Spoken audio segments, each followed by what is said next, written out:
నెల్లూరు జిల్లాలో ఉన్న సాగునీటి కాలువలను బాగు చేయించి పూర్తి స్థాయిలో వినియోగంలోకి తీసుకొస్తామని రాష్ట్ర పురపాలక పట్టణాభివృద్ధి శాఖ మంత్రి డాక్టర్ పొంగూరు నారాయణ చెప్పారు. స్థానిక కలెక్టరేట్లో జరిగిన సాగునీటి సలహా బోర్డు సమావేశంలో మంత్రి నారాయణ ముఖ్య అతిథిగా పాల్గొన్నారు. ఈ సమావేశంలో ఆయన మాట్లాడుతూ కాలువలకు మరమ్మతులు, డిసిల్టేషన్ చేయించాలని సమావేశంలో పలువురు రైతు నాయకులు కోరారని అన్నారు. రైతాంగం ప్రయోజనాలు దృష్టిలో పెట్టుకుని కాలువలన్నీ బాగు చేయిస్తామని మంత్రి పేర్కొన్నారు.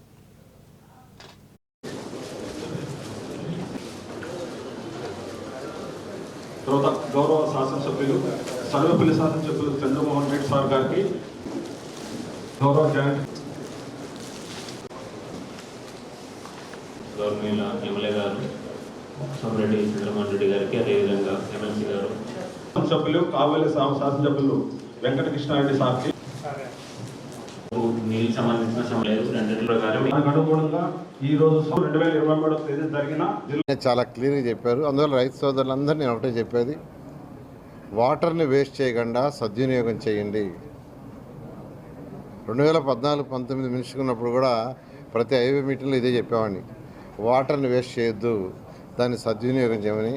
అందువల్ల ఏదైతే ఈరోజు చంద్రమోహన్ గారు చాలా క్లారిటీగా అది సేవ్ చేయటం వల్ల ఎంత రైతులకి బెనిఫిట్ అవుతుంది, దానివల్ల రాష్ట్రం యొక్క ఆర్థిక స్థితి కూడా పెరుగుతుంది. రైతుల యొక్క డెవలప్మెంట్ వచ్చిందంటే రాష్ట్రం యొక్క ఆర్థిక స్థితి పెరుగుతుంది. అందువల్ల ఆ విషయంలో ప్రతి ఒక్కరూ జాగ్రత్త వహించాల్సిందిగా రిక్వెస్ట్ చేస్తున్నాను. తర్వాత ఈరోజు రైతు నాయకులు అడిగింది ఏంటంటే,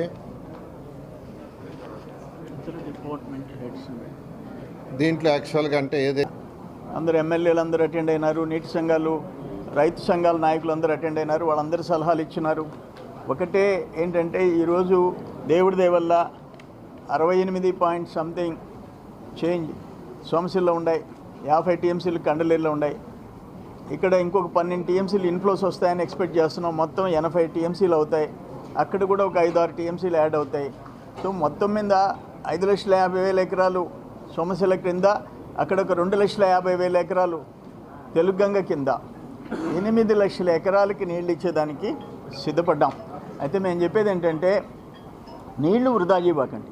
లాస్ట్ ఇయర్ ఫస్ట్ క్రాప్ ఇవ్వము అని చెప్పి ఇదే ఐఏబీలో పెట్టాము. 60,000 ఎకరాలు 6 టీఎంసీలే మిగులుతున్నాయి, ఇవ్వమన్నాం. అందరూ పోరాడితే, రైతు సంఘాలు అప్పుడుండే ఎమ్మెల్యేలు కొంతమంది పోరాడితే 2.5 లక్షల ఎకరాలు పంట పడింది. సెకండ్ క్రాప్లో 30 టీఎంసీలు వృధా చేశారు. 1,05,10,000 ఎకరాలకి 40 టీఎంసీలు ఖర్చు చేశారు. ఇబ్బంది లేకుండా చేయాలని నేను కోరుకుంటున్నాను. అదేవిధంగా పెన్నా నది దిగువన కొంతమేర నీరు వదిలితే నది వెంబడి బోర్లు మరియు గ్రౌండ్ వాటర్ రీఛార్జ్ కొరకు ఉపయోగపడుతుంది. కానీ ప్రతి సంవత్సరము ఎన్జిటి కాలిక మరమ్మతులు గంటలు పూడ్చారే కానీ